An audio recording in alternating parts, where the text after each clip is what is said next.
इंसानी बाल कुदरत का बहुत ही हसीन और खूबसूरत तोहफा है जो इंसान की शख्सियत में एक निखार पैदा करता है। बालों के मुख्तलिफ स्टाइल इंसान की लुक की तब्दील कर देते हैं, इसलिए मर्द और औरतों में यकसा तौर पर बालों को खूबसूरत बनाने की तगदो होती है, लेकिन गैर मुनासिब खुराक और दीगर कई वजूहात की बिना पर बालों का गिरना एक आम मसला बनता जा रहा है। गंजेपन का शिकार अफराद इस महरूमी को दूर करने के लिए हेयर ट्रांसप्लांट का सहारा लेते हैं, लेकिन अब इस शोबे में भी अताइयों और नातजुर्बाकार लोगों की बहुतायत हो चुकी है जो इंसानी सेहत और जज्बात के साथ खेल रही है। इस हवाले से मुनासिब कवानीन की अदम मौजूदगी की वजह से जगह जगह हेयर ट्रांसप्लांट सेंटर्स खुल चुके हैं जो लोगों की सेहत के साथ खेल रहे हैं। कुछ अर्सा कबल पाकिस्तान के मारूफ फनकार साजिद हसन को भी इस किस्म के मसाइल का सामना करना पड़ा। क्या ट्रांसप्लांट इतना आसान काम है कि कोई भी कहीं भी इसका क्लिनिक खोल सकता है? ट्रांसप्लांट करवाते वक्त जिन बातों का ख्याल रखना चाहिए, इस पर हम बात करेंगे। हमारे साथ मौजूद हैं डॉक्टर एहसन रियाज हैं, consultant plastic hair transplant. Sir, मैं आपको खुश आमदीद कहती हूँ जागो लाहौर में। सर, कैसे हैं आप? अस्सलाम वालेकुम। वालेकुम अस्सलाम। सर, हम देख रहे हैं कि मर्दों में हेयर ट्रांसप्लांट करवाने का रुझान बढ़ता जा रहा है, लेकिन ये समझ नहीं आती कि कराना कहाँ से है, क्योंकि हर जगह हर गली कूचे पे हम देख रहे हैं कि हेयर ट्रांसप्लांट क्लिनिक खुल चुके हैं। तो कैसे पता चलेगा कि कहाँ जाना चाहिए हमें? इसके अंदर सबसे पहले मैं तो आपको बताऊं कि प्रॉपर जो डेजिग्नेटेड लोग हैं, ये स्पेशलिस्ट हैं, उनसे आपको रब्ता करना चाहिए। और आजकल रब्ता करना बहुत ही आसान है। आप जो इनकी अथॉरिटीज़ हैं या जो ऑर्गेनाइजेशंस हैं, उनके साथ आप डायरेक्ट कांटेक्ट में भी रह सकते हैं। जैसे पाकिस्तान में हमारे पास जो हेयर रेस्टोरेशन ऑफ पाकिस्तान जो है, या hair restoration surgery of Pakistan, वो HRSP के नाम से मौजूद है। उसकी वेबसाइट है, आप you can go on to the website and select your doctors. हाँ, लेकिन बहुत से ऐसे भी न तजुर्बाकार और अताइयाँ वहाँ पर मौजूद है गली कूचों में। जिस तरह अभी मैं बता भी रही थी, हमारे मारूफ एक एक्टर हैं साजिद हसन, उनके साथ भी इसी तरह का एक मसला पेश आया था। वो भी किसी डॉक्टर के पास हेयर ट्रांसप्लांट कराने के लिए गए थे, तो उनका मसला जो है वो बढ़ गया था। तो क्या हमें पहले कौन सी प्रिकॉशंस लेनी चाहिए अगर हम किसी डॉक्टर के पास जा रहे हैं? जी, देखें, कॉम्प्लिकेशंस जो है ना, वो is a part of the procedure, ठीक है। लेकिन अगर आप प्रॉपर बंदे के साथ आपने लेज़ॉन किया हुआ है तो कॉम्प्लिकेशन चांसेस कम हैं। अच्छा। जो प्लानिंग है वो इट्स अ मेन स्टे। अगर आप उसको प्रॉपरली उसकी प्लान कर लेंगे सर्जरी को, तो आपके पास जो कॉम्प्लिकेशन रेट है वो कम हो जाएगा। ठीक है। और उससे पहले आप उसके प्रॉपर टेस्ट करवा लें। देखें, अगर आप बगैर टेस्ट के ऑपरेशन करते हैं तो वो तो एक तो क्रिमिनल नेग्लिजेंस है प्लस क्रिमिनल एक्ट है। तो आप सबसे पहले उसका जो टेस्ट हैं, जो कि उसके एज के लिहाज से और उसकी व्हाट यू कॉल उसकी डिजीज़ के लिहाज से आप जो है ना वो टेस्ट पहले करवाएं।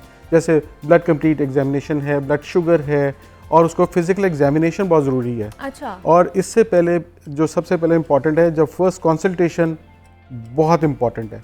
अगर आप फर्स्ट कंसल्टेशन में आप उसकी जो पर्सनल हिस्ट्री या उसकी मेडिकल हिस्ट्री या उसकी फैमिली हिस्ट्री को ग्रैप नहीं करते, तो इसका मतलब है कि आप बाद में कॉम्प्लिकेशन के लिए तैयार हो जाएं। अच्छा, तो सर हमें ये बताइए कि कब हमें फैसला करना चाहिए कि हम अब हेयर ट्रांसप्लांट करा सकते हैं, और हम फिर इसकी कोई एज लिमिट है? देखें, अब तो एक कॉन्सेप्ट है जिसको कहते हैं कि सब्स्टिट्यूशन थेरेपी। अच्छा। सब्स्टिट्यूशन थेरेपी का मतलब ये है कि जी आप पहले से प्रिपेयर हो जाएं कि आपको ये चीज़ या बॉल्डनेस आपके एविडेंट है, आप जीन्स के अंदर पहले से वही मैं फिर दोबारा जाऊंगा, हिस्ट्री, प्रॉपर हिस्ट्री बहुत इंपॉर्टेंट है। अगर आप में बाप के अंदर बॉल्डनेस है तो उसके chances getting to your kids तो वो 75% ज़्यादा हो जाते हैं। अच्छा, ठीक तो है। आप फोर्सी करते हुए हमने as low as age like 17 years के अंदर भी ट्रांसप्लांट किया है। और अब हमारे पास लिमिट जो है ना ऊपर जो व्हाट यू कॉल के पहले एक कहते थे कि जी पहले सबसे पहले बाल सारे गिर जाएं, उसके बाद आप हेयर ट्रांसप्लांटेशन की तरफ हैं, वो आप कॉन्सेप्ट गलत है। आपको पता है कि आपके जीन्स के अंदर ये शामिल है बॉल्डनेस, तो आप उसको प्लान कर सकते हैं। तो आपके बाल, ये जो परमानेंट बाल हैं जिनकी लाइफ तकरीबन 75 ईयर्स है, वो आप रिप्लेस करते हैं, या आप ऐसी जगह पे बाल लगा देते हैं जहाँ पे उनकी ज़रूरत होती है। जैसे फ्रंटल एरिया है, पोस्ट फ्रंटल एरिया है या साइड्स हैं, तो इनके ऊपर लगा देते हैं। तो अब आपके पास एक कुशन आ गया कि ये बाल तो परमानेंट हैं, बिल्कुल ठीक है। जो आपके अपने बाल हैं, जो नेटिव हेयर है, उन्होंने थिनिंग होके वो आहिस्ता आहिस्ता गिरना है, तो आप उसको फोर्सी करके कि जहाँ पे आपको बाल चाहिए वहाँ पे आप इम्प्लांट कर दें, ताकि जो है वो आपको शर्मिंदगी का सामना ना करना पड़े, या आपको एम्बेरसमेंट ना हो कि जी जो लेटर ऑन आप बॉल्ड हो गए और उसके बाद जो है आपने बाल ट्रांसप्लांट करा की तरफ आए, और एक वो वाज़ेह फर्क नजर आए कि लोगों में फिर वो कहें कि अच्छा पहले तुम गंजपन का शिकार हो रहे थे और एकदम ही तुमने जो बाल लगवा लिए। काफी चीजें जो है ना वो आप बाईपास कर देंगे और आपको एम्बेरसमेंट नहीं होगी। प्लस इसलिए जो है पैराडाइम शिफ्ट हुई है, तकरीबन कोई पहले 40 इयर्स 50 इयर्स में पहले जाके करवाते थे लोग, लेकिन अब जो अब हमारे पास ज्यादा लॉट है वो 25 से लेके एंड 35 तक के लॉट है। मतलब नौजवान नस्ल भी अब आ रही है इसकी तरफ। तो सर ज़्यादातर कॉन्सेप्ट ये है कि सिर्फ मर्द ही इसमें हेयर ट्रांसप्लांट की तरफ जाते हैं, औरतें भी हैं? जी बिल्कुल है।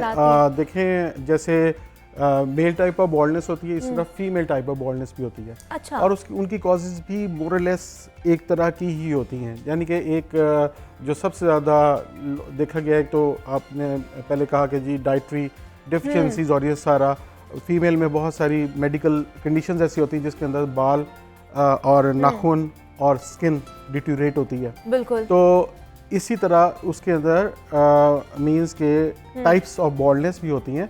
फ़र्क ये होता है कि उसके अंदर जो फीमेल बॉल्डनेस जैसे एंड्रोजेनिक बॉल्डनेस है वो मेल से ज़रा डिफरेंट होती है। उसमें हेयर लाइन आपकी रिजर्व रहती है, लेकिन अंदर से फ्रॉम इनसाइड आउट वो बॉल्डनेस शुरू होती है। अच्छा। तो इन अ वे के दोनों, फिर इसके बाद जो है वो और जो कॉजेज़ हैं अदर कॉजेज़ में बहुत बड़ी कॉज है सिकेट्रिशियल एलोपेशिया। ठीक है ना। फिर एक और बहुत बड़ी वजह होती है जिसको एलोपेशिया एरिएटा, ठीक है ना। ये टेक्निकल वर्ड्स। हाँ जी, ठीक है।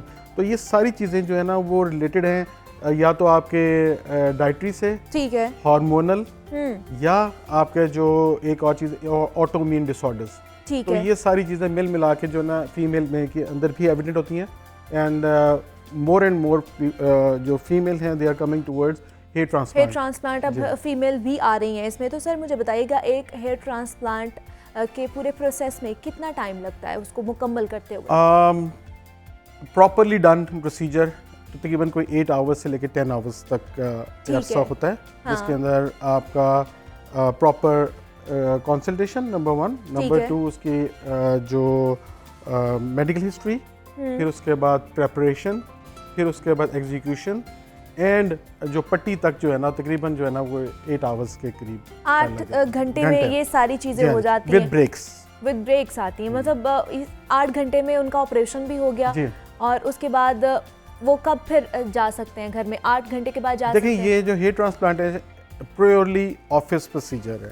ठीक है। आप अगर सुबह स्टार्ट करते हैं तो आप 8 आवर्स के बाद पेशेंट को एक डिस्चार्ज स्लिप के साथ आप डिस्चार्ज कर सकते हैं, ठीक है ना। और उसको इंस्ट्रक्शंस, पोस्ट ऑप इंस्ट्रक्शंस के साथ पेशेंट अब वेल अवेयर होता है, ठीक है, कोई पेन नहीं होती, और वो कंफर्टेबली जो आप जब तक आप फॉलो करते हैं 2 दिन के बाद, तो आपके पास बड़ी हंसी खुशी वापस आता है। तो वही मैं ये पूछना चाह रही हूँ, आपके ऑपरेशन हो गया उसके बाद आप क्या उन्हें एहतियाती तदाबीर बताते हैं कि वो दोबारा गंजपन का शिकार ना हो? हाँ जी, दोबारा ना हो। देखें, एक तो ये है कि पोस्ट ऑप जो इंस्ट्रक्शंस हैं वो तो बड़ी जनरल सी हैं, जैसे झुकना नहीं है। अच्छा। और इसके अलावा जो तकिया है वो आपने 30 डिग्रीज के ऊपर यूज़ करें सोते हुए। ठीक है। ऐसी चीज़ें ना खाएं जिससे आपका गला ख़राब हो या छींकें आएँ, या अदरवाइज़ जो है ना वो आपका प्रेशर पड़े सर के ऊपर। अच्छा। ठीक है ना। और कोई भी ऐसा ज़ोर ज़ोर से ना बोलें। अच्छा। ठीक है ना।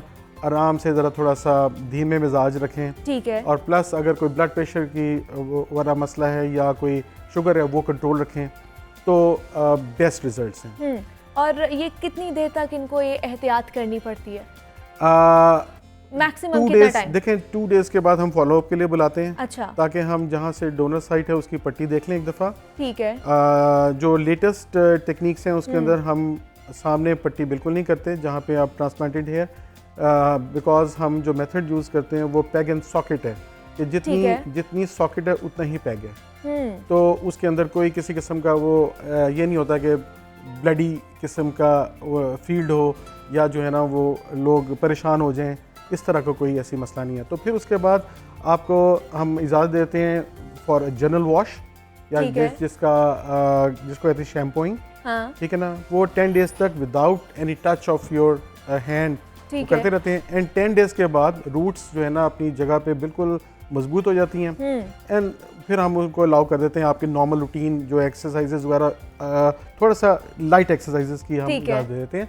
एंड फिर उसके बाद 10 डेज के बाद हमारा फॉलोअप होता है जो मज़ीद कोई इंस्ट्रक्शंस के लिए या जो मज़ीद वाइटामिन के लिए या मज़ीद जो है ना उसको बेहतर रखने के लिए, और प्लस जो है वो हम इसको फॉलो फिर ले जाते हैं आगे तकरीबन कोई 6 वीक्स के ऊपर, ठीक है, 3 मंथ्स के ऊपर। और क्या इसी दौरान दवाइयाँ भी आप लोग सजेस्ट करते हैं? बहुत कम, खानी पड़ती है बहुत कम। अगर वो ये कहते हैं परफेक्टली एग्जीक्यूटेड जो प्रोसीजर है उसके अंदर कम से कम दवाइयाँ होती हैं, ठीक है, और आपकी क्लीनलीनेस बहुत इंपॉर्टेंट है।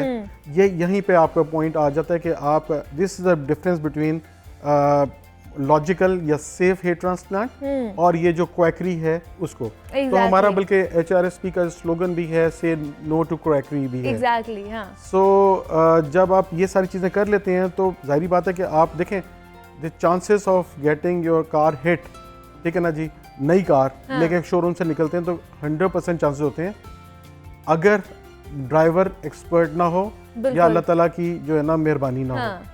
तो आपने बेसिकली यही सर्जरी भी ऐसे ही है। बिल्कुल, तो अगर आप डॉक्टर प्लान अच्छा कर लेता है और पेशेंट के को मिजाज को नंबर 1, नंबर 2 उसकी मेडिकल कंडीशंस को समझ आता है, तो मेरा ख्याल है कि एक छोटा सा एक फ्रेज है ये कि इन difficult hands even what easiest surgery जो है ना वो भी बहुत डिफिकल्ट हो जाती है। बिल्कुल ऐसे ही और एक सेफ हैंड्स में एक डिफिकल्ट सर्जरी जो है ना वो भी इजी हो जाती है।